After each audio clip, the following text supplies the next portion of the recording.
Okay, so fresh off of Bam Rodriguez's win this past weekend for his super flyweight titles, this guy who he fought, a guy called Cafu from South Africa, he's got a couple losses on his record, but from what I understand, at this sort of weight division, he was one of the better guys coming out of South Africa.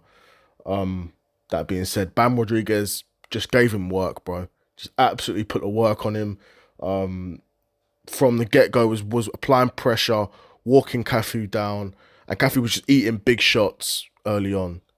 And then eventually, I think Cafu's corner threw the towel in, which at that point probably was the smart move because Cafu wasn't really showing any signs of potentially getting back into that fight, and it was really getting to a point where it was really just one way traffic for Rodriguez.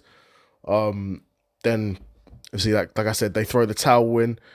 And like I said, at these sort of weight classes, I do hear it more because this is where you see the more serious injuries at these really low weight classes because these guys, in theory, don't hit particularly hard. Like, they're not one punch knockout artists, but there's still damage being taken to your brain. And if you're a smaller guy as well, so you're going to have, you're going to be smaller, right? So you do see a lot more injuries at the lower weight classes. So again, like I said, makes sense that Cafu's corner threw the towel in when they did.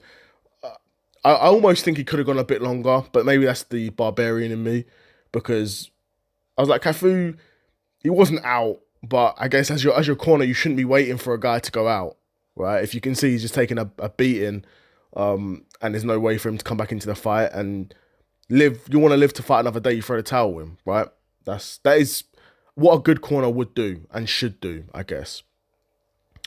But yeah, easy win for Bam Rodriguez. He, of course, is a pound for pounder.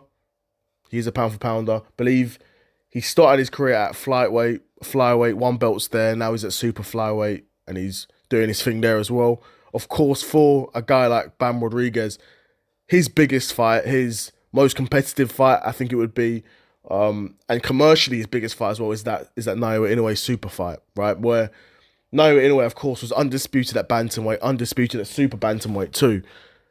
Of course, it's been a while since Naoya Inoue's actually fought at bantamweight, which is where Bam Rodriguez would be going to. So Bam Rodriguez, sorry, is the super flyweight champion. He would be going up to bantamweight to fight Naoya Inoue. But I'm saying Naoya Inoue's not been a bantamweight in 3 years. I want to say 2.5, 3 years. So can he still make that weight? I don't know. That's a long time. You know, it's a long time. But Naoya Inoue, he keeps himself in shape clearly. Like, he's not one of these guys that balloons between fights. He's almost feels like he's almost always ready to go. Maybe not exactly on weight, but it's not a big weight cut for him. And you kind of see the fact that he probably isn't cutting much weight, and that kind of is to his advantage because he's able to look really relaxed in there, and fight through a lot of stuff. Like, he gets dropped. Now, he's been dropped a couple times, but every time gets back up, steadies himself, relaxes, and gets back to the game plan, right? It's like, he's not even like a defensive mastermind. You can land on him. And maybe that could be Bam's sort of advantage that, you can find Naoya Inoue, right? I guess you can sort of find Bam as well, but I guess Bam sort of, because that Cafu fight was the first fight of Bam Rodriguez I've seen. So he didn't even take damage in that fight, but he was applying pressure. Similarly to Naoya Inoue, he sort of done to Cafu what I would imagine Naoya Inoue would do to Cafu, which kind of makes this fight so interesting because they're both pressure style fighters. They're both guys that want to come and bang. Naoya Inoue is a bit more technical, but he's still hittable. I think Naoya Inoue sticks to more the fundamentals, where Bam's probably slightly more dynamic out of the two of them. Of course, Naoya Inoue would have the size advantage in that fight, of course. And the size and the power, definitely. But Bam, again, this is the only guy for these guys. They've cleaned out the divisions. As far as I know, I'm not super au fait with those weight divisions, if I'm being honest.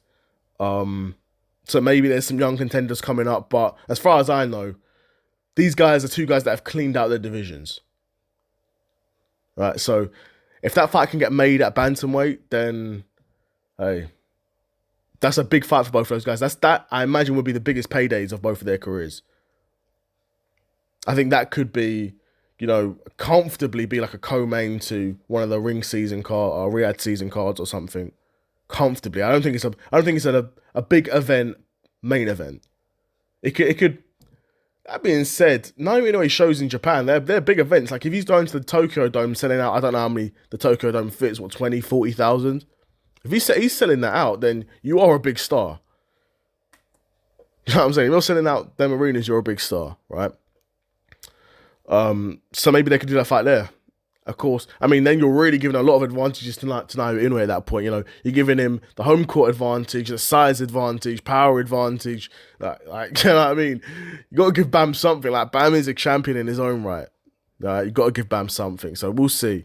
I know Naomi Inoue's been fighting in America a bit more recently, but this video is slowly turning into a video about Naomi Inoue. When it's really about Bam Rodriguez, he fights Cafu, destroys him. Cafu's corner throws a towel in. And Bam Rodriguez is on to the next. He's actually already got a fight booked, which I know people were saying that is a bit of a violation to his opponent. And it is. Honestly, that is a violation, but it's done. And in this case, one of the rare times in boxing where stuff actually works out, where when they've tried to do this with like Anthony Joshua and Deontay Wilder, one of them will lose, and now that fight will never get made, right? So, yeah, we'll see. I imagine, no doubt, Bam Rodriguez will win this next fight as well. But stranger things have definitely happened in boxing. But yeah, after that fight, the fight he has in November, if he gets through that, who do you guys think's next for him? I'd be curious to know what you guys think. But yeah, another episode of the Seth Solo Side Quest in the bag, and I'm out. Peace.